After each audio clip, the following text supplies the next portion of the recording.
Rahim. I am Muhammad Wasim Chaudhary from CCU Secondary School, Kotaddu. Dear students, अस्सलाम वालेकुम।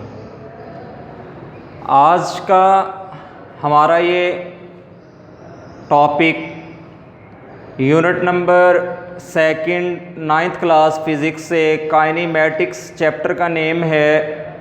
उसके important short questions जो notes आप लोगों को भेजे हैं बेटा टर्म एग्ज़ाम्स के लिए, उसमें से कुछ क्वेश्चंस में डिफरेंट स्टूडेंट्स को थोड़ा इशू है, वो आप लोगों को क्लियर करा रहा हूँ। कुछ क्वेश्चंस कंसेप्ट बेस्ड हैं, वो आप लोगों को क्लियर करके ये वीडियो लेक्चर अपलोड हो जाएगा। सबसे पहले एक स्टूडेंट ने पूछा, हालांकि ये टॉपिक में भी बेटा पहले सेकंड यूनिट के जो टॉपिक्स आप लोगों को डिलीवर कर चुका हूँ उनमें ये कॉन्सेप्ट्स हैं, उन लेक्चर्स में ये क्वेश्चंस मौजूद हैं। आप उनको भी आप डीपली ऑब्जर्व करें, बुक को भी फॉलो करें। सबसे पहला क्वेश्चन जो बच्चों ने पूछा, टाइप्स ऑफ एक्सेलरेशन। हाँ, ये अलग बात है, वहाँ बुक में अलग से हेडिंग्स बन के नहीं इस तरह से होगा, लेकिन टॉपिक के अंदर ज़रूर ये चीज़ें होंगी। सबसे पहले तो बेटा हमें एक्सेलरेशन का पता होना चाहिए कि एक्सेलरेशन क्या है, फिर उसकी टाइप्स की तरफ जाएंगे। एक्सेलरेशन डिफाइन है, the rate of change of velocity is called acceleration, कि वेलोसिटी में तब्दीली की शरह। अब शरह क्या है, रेट क्या है, विद रिस्पेक्ट टू टाइम, वक्त के लिहाज से अगर किसी जिस्म की वेलोसिटी तब्दील हो रही है। दोबारा सुनिएगा, अगर किसी जिस्म की वेलोसिटी वक्त के लिहाज से, टाइम के लिहाज से चेंज हो रही है, तब्दील हो रही है, तो एक्सेलरेशन जनरेट होगा, एक्सेलरेशन प्रोड्यूस होगा, अदरवाइज एक्सेलरेशन प्रोड्यूस नहीं होगा। अब डेफिनेशन में ही 2-3 ऑब्जेक्टिव यही डेफिनेशन से ही रिलेट करती हैं, इम्तिहान में भी आती हैं। बाज़ औक़ात वो इम्तिहान में भुलाने के लिए बच्चों को कह देता है कि आकार मूविंग विद यूनिफॉर्म वेलोसिटी, आकार मूविंग विद यूनिफॉर्म वेलोसिटी। अब यहाँ वर्ड यूज़ कर रहा है यूनिफॉर्म वेलोसिटी, कि या ना ही उसकी स्पीड चेंज होगी, ना ही उसकी डायरेक्शन चेंज होगी। सेम डायरेक्शन में जा रहा है और सेम स्पीड से जा रहा है, तो उसे हम कहेंगे यूनिफॉर्म वेलोसिटी। और अगर कोई बॉडी, कोई ऑब्जेक्ट, कोई कार यूनिफॉर्म वेलोसिटी से हरकत कर रहा है, तो उसमें एक्सेलरेशन पैदा नहीं होगा, उसका एक्सेलरेशन ज़ीरो एक्सेलरेशन होगा। हाँ, अगर स्पीड का वर्ड इस्तेमाल कर लेता है कि यूनिफॉर्म स्पीड है, तो पॉसिबल है कि वो सर्कुलर पाथ में मूव कर रहा हो, दायरवी रास्ते में हरकत कर रहा हो, उसकी डायरेक्शन चेंज हो रही हो, तो तब उसमें हम कह देंगे कि एक्सेलरेशन प्रोड्यूस हो रहा है। तो दोनों बातों का ख्याल रखना है कि वेलोसिटी का मतलब है आपका मैग्नीट्यूड एंड आपकी डायरेक्शन, उस ऑब्जेक्ट की मैग्नीट्यूड, अददी कीमत, रफ्तार, और साथ में प्लस डायरेक्शन, दोनों में एट टाइम हो रही हो या दोनों में से कोई एक चेंज हो रही हो, तो आप लोग कह देंगे कि अब वेलोसिटी चेंज हो रही है। और जब वेलोसिटी चेंज होगी, शर्त पूरी होगी, कंडीशन पूरी होगी, तब हम एक्सेलरेशन की तरफ जाएंगे, अदरवाइज हम एक्सेलरेशन की तरफ नहीं जाएंगे। ज़ीरो एक्सेलरेशन होता है अगर यूनिफॉर्म वेलोसिटी से कोई ऑब्जेक्ट मूव कर रहा होता है। अब अगर चेंज कर रहा है, फिर चेंज 3 तरह से है, कि हमने एक चीज़ तो पढ़ ली डेफिनेशन में कि वेलोसिटी चेंज होगी तो एक्सेलरेशन आएगा, वेलोसिटी चेंज नहीं होगी तो एक्सेलरेशन नहीं आएगा। अब चेंज किस तरह से है, if the velocity of a body increases, अगर किसी जिस्म की वेलोसिटी बढ़ रही है, उसमें तब्दीली इस तरह से आ रही है कि इजाफा हो रहा है, then produced acceleration is called positive acceleration. ये टाइप बन जाएगी एक्सेलरेशन की, कि पैदाशुदा जो एक्सेलरेशन है वो मुस्बत है, वो पॉजिटिव है। और दूसरा क्या बनेगा, दूसरी टाइप कैसे आएगी, वहीं चेंज से ही निकालेंगे हम, वेलोसिटी के चेंज से ही एक्सेलरेशन निकालेंगे। If the velocity of a body decreases with respect to time, के वक्त के लिहाज से अगर वेलोसिटी क्या हो रही है, डिक्रीज हो रही है, कम हो रही है, then produced acceleration is called negative acceleration, retardation, deceleration. ये तीनों नाम नेगेटिव एक्सेलरेशन के हैं, नेगेटिव एक्सेलरेशन, रिटार्डेशन और डीसेलरेशन। अगर वेलोसिटी कम हो रही होगी, अगर किसी जिस्म की वेलोसिटी कम हो रही है, डिक्रीज हो रही है, तो पैदा होने वाला एक्सेलरेशन नेगेटिव होगा। ये और टाइप आ गई। थर्ड वन लिख रहा है यूनिफॉर्म एक्सेलरेशन। यहाँ बच्चे मिस्टेक करते हैं, स्टूडेंट्स मिस्टेक करते हैं इसमें। यूनिफॉर्म का वर्ड ले लेते हैं कि सर ने बताया था एक जैसी, सेम।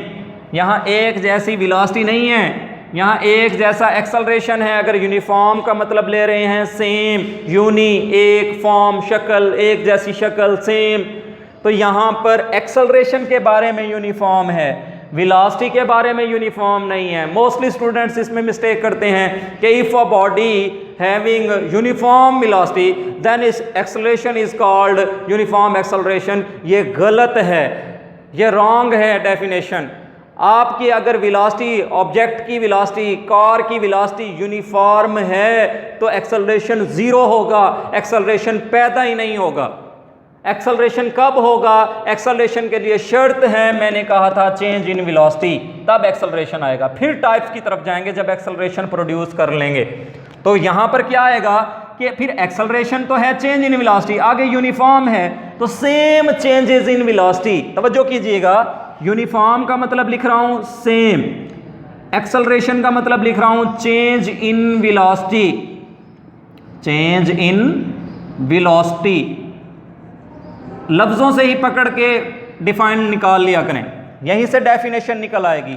अब क्या कह रहा है, गौर से देखें, same changes in velocity is called uniform acceleration. कि अगर किसी जिस्म की वेलोसिटी चेंज हो रही है लेकिन एवरी इंटरवल में सेम चेंजेस आ रहे हैं, then its acceleration is called uniform acceleration. इसका एक्सेलरेशन क्या होगा? यूनिफॉर्म। अटेंटिव होइएगा, समझिएगा बात को कि पहले वेलोसिटी बढ़ रही थी पॉजिटिव, फिर वेलोसिटी डाउन हो रही थी, रुक रहा था कोई जिस्म, स्टॉप हो रहा था, रेस्ट की तरफ जा रहा था, तो उसकी जो है एक्सेलरेशन नेगेटिव। अब वेलोसिटी ने चेंज होना है लेकिन सेम चेंजेस, पहले इंटरवल में 10 थी, मैं मिसाल दे रहा हूँ, सेकंड इंटरवल में 20 हो गई, थर्ड में 30 हो गई, फोर्थ इंटरवल में 40 हो गई, फिफ्थ इंटरवल में 50 हो गई। हर इंटरवल में चेंज आ रही है वेलोसिटी का, लेकिन सेम चेंज आ रहा है, 10 का डिफरेंस बन रहा है। इनिशियल 10 थी, दूसरे इंटरवल पे 20 हो गई तो डिफरेंस 10 का आ गया, फिर थर्ड पे कितने हो गई, 30 हो गई वेलोसिटी तो डिफरेंस 10 का आ गया, फिर फोर्थ पे कितनी चली गई, 40 चली गई तो डिफरेंस उन दोनों का कितना आ गया, 10 आ गया। तो सेम चेंजेस, चेंज आ रहा है लेकिन एक जैसी तब्दीली हो रही है वक्त के मसावी वक्फों में, इंटरवल्स ऑफ टाइम में, तो उसके एक्सेलरेशन को हम क्या कहेंगे? Uniform acceleration. ये ऐसा हरगिज़ नहीं कहेंगे कि हम कहें कि यूनिफॉर्म वेलोसिटी है। यूनिफॉर्म वेलोसिटी हुई तो एक्सेलरेशन की डेफिनेशन ही गलत हो जाएगी, पूरी नहीं होगी। नेक्स्ट बेटा आप लोगों ने क्वेश्चन पूछा गया, रिप्रेजेंटेशन ऑफ वेक्टर्स। वेक्टर्स को कैसे इजहार करते हैं? वेक्टर क्वांटिटी क्या हैं? दो तरह से क्वांटिटीज़ हैं, स्केलर्स एंड वेक्टर्स। स्केलर्स क्या हैं? जिनका मैग्नीट्यूड उनकी कंप्लीट डिस्क्राइब कर देता है, मुकम्मल तौर पर इजहार के लिए, बयान के लिए सिर्फ मैग्नीट्यूड अद्दी कीमत की ज़रूरत हो। जबकि वेक्टर्स क्या हैं? जिनके डिस्क्रिप्शन के लिए, जिनको बयान करने के लिए, जिनके इजहार के लिए मैग्नीट्यूड की भी ज़रूरत हो और डायरेक्शन भी इन्वॉल्व हो, विदाउट डायरेक्शन पूरी तरह से रिप्रेजेंट ना हो। तो यहाँ पर सबसे पहले उनको मैंने पहले ही बताया था, लास्ट टॉपिक में भी बताया था, बोल्ड लेटर से सिंपल लिखेंगे तो सिंपल क्वांटिटी का नेम है। अगर आपने बोल्ड करके लिख दिया, अब ये भी v लिखा हुआ है, ये भी v लिखा हुआ है, ये v स्पीड को जाहिर कर रहा है, ये v जो है बोल्ड लेटर्स में मोटा करके लिखा गया है, इसे हम लोग क्या कहेंगे? ये वेक्टर क्वांटिटी है, ये वेलोसिटी को रिप्रेजेंट कर रहा है। या इसी तरह अगर सिंपल लिखना है तो उसके ऊपर आप बार लगा दें तो तब भी ये बेटा वेक्टर क्वांटिटी को रिप्रेजेंट करेगा। थर्ड पॉइंट क्या है? इसी बार ना लगाएं, एरो हेड लगा दें, तब भी ये वेक्टर क्वांटिटी को रिप्रेजेंट करेगा। और ग्राफिकली क्या होगा कि हमने इस लाइन से और एरो हेड से रिप्रेजेंट करना होता है, ए है, बी है, ये डिस्प्लेसमेंट है, तो ये हमारे पास कि ये लाइन जो है ये मैग्नीट्यूड को रिप्रेजेंट करेगी और ये जो हमारे पास एरो हेड है ये डायरेक्शन को शो करेगा, सिमत को बताएगा। तो ये 4 पॉइंट्स हैं बेटा शॉर्ट क्वेश्चंस के लिहाज से कि बोल्ड लेटर्स में हमने वेक्टर्स को रिप्रेजेंट करना होता है, उन पर बार लगा सकते हैं, एरो हेड लगा सकते हैं और ग्राफिकली रिप्रेजेंट कर सकते हैं। ये representation of vectors for short question 2 marks के लिए। आगे बेटा आप लोगों ने पूछा है टर्मिनल वेलोसिटी या लिडार गन। ये पेज नंबर 36 इंग्लिश मीडियम में जो है वो साइड की टेबल हैं बेटा, साइड की टेबल्स भी करनी होती हैं, उनसे क्वेश्चंस आता है, मज़ीद बता भी देता हूँ। टर्मिनल वेलोसिटी क्या है कि जब भी पैराट्रोपर जो है, पैराशूट वाला जो है वो ऊपर से नीचे उतर रहा होता है पैराशूट की मदद से, तो वो एक यूनिफॉर्म वेलोसिटी अटेन कर लेता है वो पैराशूट, तो आराम से स्मूथली आ रहा होता है। तो वो जो यूनिफॉर्म वेलोसिटी अटेन करता है, पैराशूट की यूनिफॉर्म वेलोसिटी को क्या कहेंगे बेटा? टर्मिनल वेलोसिटी कहेंगे। ये आप साइड की टेबल से भी फॉलो कर सकते हैं, याद कर सकते हैं। नेक्स्ट है लिडार गन। ये स्पीड का चैप्टर चल रहा था। एक मोटरवे पर, हाईवेज पर जो है वो गाड़ियों की जो है वो बाउंड किया जाता है कि इतनी रफ्तार में आप लोगों ने गाड़ी दौड़ानी है। तो उसको कैसे चेक करते हैं? कोई आप बार बार पुलिस वालों की गाड़ी या मोटरवे पुलिस वालों की गाड़ी कोई साथ तो नहीं रहती आपकी गाड़ी के, लेकिन वो एवरी टाइम आपकी गाड़ी को ऑब्जर्व कर रहे हैं, उसकी स्पीड को ऑब्जर्व कर रहे हैं कि ये बियॉन्ड द लिमिट है या लो द लिमिट है, वो वहाँ पर चेक कर रहे हैं। वो कैसे चेक करते हैं? तो उनके पास इंस्ट्रूमेंट्स हैं, आलात हैं इस तरह के कि यहाँ पर जिस तरह लिडार गन बताई गई, वहाँ पर लेज़र पल्स की मदद से वो पल्स भेजते हैं, वो फायर करते हैं उस गन की मदद से, जो आपकी गाड़ी की लाइट्स को जो है वो मेजर करती है और लेज़र की जितनी लाइट आ रही है उसकी स्पीड को और आपकी जो गाड़ी है उसकी स्पीड वहाँ पर उनके पास डायरेक्ट कंप्यूटर में कैलकुलेट हो रही होती है। तो एवरी टाइम उनको आने की ज़रूरत नहीं है, आपके साथ दौड़ाने की ज़रूरत नहीं है गाड़ी, बल्कि उस गन की मदद से, उस लाइट लेज़र बीम की मदद से वो आपकी गाड़ी की स्पीड, रफ्तार जो है वो अपने कंप्यूटर में कैलकुलेट कर लेते हैं। तो इस टेक्नोलॉजी को क्या बोलते हैं? Lidar gun. नेक्स्ट क्वेश्चन है बेटा, why vector quantities can't be added like scalars. कि स्केलर्स की तरह हम वेक्टर क्वांटिटीज़ को ऐड क्यों नहीं कर सकते? अब उसकी रीज़न बेटा क्या है? स्केलर्स तो अभी मैंने बताया कि हम कपड़ा लेने जाते हैं मार्केट में, हम कहते हैं पहले 5 मीटर कपड़ा ले लिया, फिर याद आया छोटे बच्चे के लिए भी लिए 2 मीटर्स और ले लिया, फिर याद आया उसको 1.5-2 मीटर और ले लिया। तो हम उसको कलेक्टिवली जब देखेंगे तो कि हम कहेंगे हमने 8 मीटर 9 मीटर कपड़ा ख़रीद लिया है, उसमें कोई डायरेक्शन इन्वॉल्व नहीं, हमने जमा कर दिया, सबके पैसे दे दिए। जबकि आप फोर्सेस की बात करेंगे, वेलोसिटीज़ की बात करेंगे, तो आप एक क्वांटिटी को रिप्रेजेंट करेंगे, उसको अपने डायरेक्शन के मुताबिक करनी होगी। फिर जब दूसरी क्वांटिटी आप बोल रहे हैं तो आपने उसकी डायरेक्शन के मुताबिक उसको रिप्रेजेंट करना है। तो इसी तरह से जिस तरह हम कॉमनली 5, 3, 2, 8, 10 लिखकर या 100, 200 लिखकर स्केलर्स को ऐड कर लेते हैं, हम वेक्टर्स को इस तरीके से पॉसिबल ही नहीं ऐड करना, क्योंकि वेक्टर्स की रिप्रेजेंटेशन ही तब फुलफिल होगी, उनका रूल ही तब फुलफिल होगा जब हम उनके साथ डायरेक्शन इन्वॉल्व करेंगे, सिम्मत का इजहार करेंगे। दोनों चीज़ें हैं, मैग्नीट्यूड प्लस डायरेक्शन। तो वो विदाउट डायरेक्शन क्योंकि कंप्लीटली डिस्क्राइब नहीं होती, तो इसी तरह से यही वजह है कि लाइक स्केलर्स हम उनको ऐड नहीं कर सकते इतनी आसानी से। उनके लिए स्पेशल मेथड है उनको ऐड करने का, वेक्टर क्वांटिटीज़ को, जिसे हम हेड टू टेल रूल भी बोलते हैं। नेक्स्ट वन है बेटा, why does the value of ji very from place to place. कि जी की वैल्यू, जी क्या है? स्मॉल जी लिखा हुआ है, ग्रेविटेशनल एक्सेलरेशन, जो कशिश शक्ल, हमने ग्रेविटी, फोर्स ऑफ ग्रेविटी की वजह से जो एक्सेलरेशन प्रोड्यूस होता है उसे हमने कहा ग्रेविटेशनल एक्सेलरेशन। अब ग्रेविटेशनल एक्सेलरेशन की वैल्यू वो वेरी क्यों करती है? वेरी का मतलब होता है VARY, वेरी नहीं कह रहा हूँ, वेरी, वेरी का मतलब चेंजेबल, तब्दील क्यों होती है फ्रॉम प्लेस टू प्लेस, एक जगह से दूसरी जगह। एज वी गो अप, जैसे जैसे हम ऊपर जाते हैं, from the centre of the earth, ज़मीन के मरकज़ से दूर बाहर की तरफ, अपवर्ड डायरेक्शन में बुलंदी की तरफ, the value of gravity will be decreased continuously. वैसे वैसे क्या होगी? वैल्यू ऑफ ग्रेविटी, ग्रेविटी की जो वैल्यू है, ज़मीन की कशिश की जो वैल्यू है वो कम होती जाएगी। यही वजह है, उसकी वजह से जो एक्सेलरेशन प्रोड्यूस होता है जिसे ग्रेविटेशनल एक्सेलरेशन कहते हैं, उसकी वैल्यू भी क्या होती जाएगी बेटा? कम होती जाएगी। तो अगर हम जितना हम ऊपर जाते जाएंगे जो जी की वैल्यू है वो कांस्टेंट नहीं रहेगी, वो वेरी करेगी। सेंटर ऑफ द अर्थ पर मोस्टली हम यहाँ पर सरफेस ऑफ द अर्थ पर हम लेते हैं 10 अप्रॉक्सीमेट वैल्यू ले लेते हैं, वरना 9.8 मीटर पर सेकंड स्क्वायर है एक्चुअल वैल्यू, अप्रॉक्सीमेट करके उसे हम 10 मीटर पर सेकंड स्क्वायर लेते हैं। जैसे जैसे हम ऊपर जाएंगे, हिली एरियाज पर चले जाएं और ऊपर चले जाएं और ऊपर चले जाएं, तो value of g with the passage of time, with the passage of distance जो है वो डाउन होती चली जाएगी, कम होती जाएगी, due to lack of attraction. Attractive forces earth की जो हैं वो भी कम होती चली जाएंगी।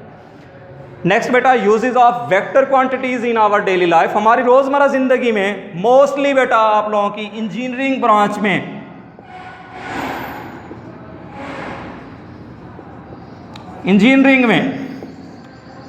आप लोगों को वेक्टर क्वांटिटीज जो हैं वो हेल्पफुल रहती हैं। ख़ास तौर पर ये नक्शाजात मकान के, घरों के, बिल्डिंग्स के जो भी हम इंजीनियर्स बनाते हैं तो उसमें बाज़ औक़ात जो है लाजमी हॉरिजॉन्टल एक्सिस और वर्टिकल एक्सिस और स्पेस एक्सिस ये सारे शामिल करके उसके मुताबिक डिज़ाइंस करते हैं। तो हमारी वेक्टर क्वांटिटीज़ की जितनी रिप्रेजेंटेड है, जितनी भी है, मोस्टली जो है वो इंजीनियरिंग में उसकी हेल्पफुल रहती है। डेली लाइफ में हमने जो नक्शे बनाने होते हैं घरों के, इंजीनियर्स ने बनाकर देने होते हैं हमें, वो वेक्टर क्वांटिटीज़ को ड्रा करते हैं वेक्टर्स के ज़रिए अपने पेज पर, अपनी नोटबुक पर, अपनी फ़ाइल पर, उसके मुताबिक वो हमें जो नक्शा है वो उसका बना कर देते हैं। तो ये यूजेस हैं वेक्टर क्वांटिटीज़ की डेली लाइफ में जो है वो इंजीनियरिंग में मोस्टली, और इंजीनियरिंग में भी कौन सी ब्रांच में कर रहे होते हैं, ख़ास तौर पर जो है वो बिल्डिंग वगैरह के नक्शे के तौर पर। Resultant of 3 vectors will be zero. वो कहते हैं why the resultant of 3 vectors will be zero, या how can resultant of 3 vectors will be zero, कि किस तरह से 3 वेक्टर्स का मजमुआ, 3 वेक्टर्स को अगर हम जमा करें उनका मजमुआ 0 हो सकता है, ये कैसे पॉसिबल है। बेटा ये इस चैप्टर का टॉपिक नहीं है, जो चैप्टर 2 पढ़ा रहा हूँ। वेक्टर क्वांटिटीज़ ज़रूर हैं यहाँ पर, लेकिन इनकी एडिशन, सब्ट्रैक्शन, मल्टीप्लिकेशन और जो है वो डिवीजन, रिजल्टेंट को स्प्लिटिंग अप इनटू वो रेजोल्यूशन, वो सारा हमारा चैप्टर है, चैप्टर नंबर 4। वैसे ये इस चैप्टर का क्वेश्चन नहीं है, लेकिन क्योंकि गलती से इस चैप्टर के सिलेबस में शामिल हो चुका है तो ये आपको आंसर दे देता हूँ। वैसे आप ब्रीफली जो है वो इसको चैप्टर नंबर 4 में पढ़ेंगे जाकर। Resultant of 3 vectors will be zero, कि कैसे 3 वेक्टर्स का रिजल्टेंट हम ज़ीरो लेते हैं। ज़ीरो वेक्टर्स को हमेशा, अभी मैंने पहले भी बताया है, जब भी वेक्टर क्वांटिटीज़ को ऐड करेंगे तो वो हेड टू टेल रूल से ऐड करेंगे। किससे? हेड टू टेल रूल से। अब वो यहाँ पर मैंने 3-4 कंडीशंस लिखी हैं, अगर ये कंडीशंस हम पूरी कर लेंगे तो रिजल्टेंट खुद ब खुद 0 आ जाएगा। तवज्जो कीजिएगा, magnitude of all given vectors will B same, कि जितने वेक्टर्स 3 कहे हैं उसने, 3 वेक्टर्स आपको दिए हैं, तीनों का रिजल्टेंट क्या होगा, तीनों का मैग्नीट्यूड क्या होगा, अददी कीमत क्या होगी, सेम होगी। यानी ए बी सी कोई से 3 वेक्टर्स हैं, ये हमारे पास ये ए वेक्टर है, ये बी वेक्टर है, ये सी वेक्टर है, ये तीनों का मैग्नीट्यूड क्या है, सेम, और डायरेक्शंस भी दे दी। अब added by head to tail rule, they are added, इन तीनों को ऐड करना है। तवज्जो कीजिएगा, firstly we can draw very first vector a, and then we draw second vector and coincide the tail of second vector to the head of first vector. Rule है, second vector की tail को first vector के head के साथ आपने क्या किया, coincide किया, मैच किया, अटैच कर दिया, मिला दिया। एंड मेकिंग, आप लिख रहा हूं, and all are added by making interior angle of 60 degree each. हर एक, तीनों जब ऐड कर रहे होंगे उनका अंदरूनी जाविया कितना होना चाहिए, 60। अब 60 डिग्री पे तीसरा मैं ऐड करता हूं, ये सी वाला, ये 60 डिग्री, ये 60 डिग्री, ये तीनों ऐड हो गए हेड टू टेल रूल के मदद से, कि दूसरे वेक्टर को ड्रा किया पहले के हेड के साथ, फिर तीसरे को ड्रा किया दूसरे के हेड के साथ, तीसरे की टेल मिला दी। अब आगे बेटा हमने रिजल्टेंट बनाना था, लेकिन ये क्या बन गई, क्लोज्ड शेप बन गई, ट्राइंगल बन गया। ए बी और सी वेक्टर्स को हमने हेड टू टेल रूल की मदद से इस तरह ऐड किया कि उनका अंदरूनी ज़ाविया कितना बना 60 और उन्होंने एक ट्रायंगल मुसल्लस की क्लोज्ड शेप इख्तियार कर ली। अब रिजल्टेंट लिखने का, रिजल्टेंट ड्रा करने की कोई जगह पॉसिबल नहीं है, तो हम कह देते हैं कि इसका रिजल्टेंट क्या होगा, 0 होगा। 3 वेक्टर्स को ऐड भी किया हमने, हेड टू टेल रूल की मदद से फॉलो किया, उसकी मदद से हमने ऐड किया, लेकिन इनका रिजल्टेंट क्या है, 0 है। इसी तरह आप लोगों को 5 वेक्टर्स एफएससी में पूछ सकता है कि resultant of 5 vectors will B 0, 5 vectors का कैसे होगा, तो अब हम कहेंगे कि वो पेंटागन की शेप बना दें, है जो है पेंटागन जो है वो बनाकर क्लोज्ड शेप बना दें, तो वहाँ पर भी रिजल्टेंट नहीं लिख सकते, तो उसका रिजल्टेंट जो है वो 0 होगा। तो इसकी ये आपने 3-4 पॉइंट्स याद रखने हैं कि तीनों जो हम ऐड करना चाह रहे हैं, तीनों वेक्टर्स का मैग्नीट्यूड सेम हो, तीनों हेड टू टेल रूल की मदद से ऐड हों, तीनों का अंदरूनी ज़ाविया हर एक का 60-60 हो, यानी जब मुसल्लस बनेगी तो टोटल मजमुई जो है वो सम जो है वो 160 का 180 का बन जाएगा। और इस तरह से ये बनाएं, इस तरह से ये क्लोज अटैच हों, इस तरह से ये ऐड हों कि ये ट्रायंगल की शेप बनाएं, तो इनका रिजल्टेंट क्या होगा, 0 होगा। बेटा आई होप आपको ये क्लियर हो जाएंगे। फिर भी अगर कोई इशू हो तो आप लोग पूछ सकते हैं। Wishing you all the best.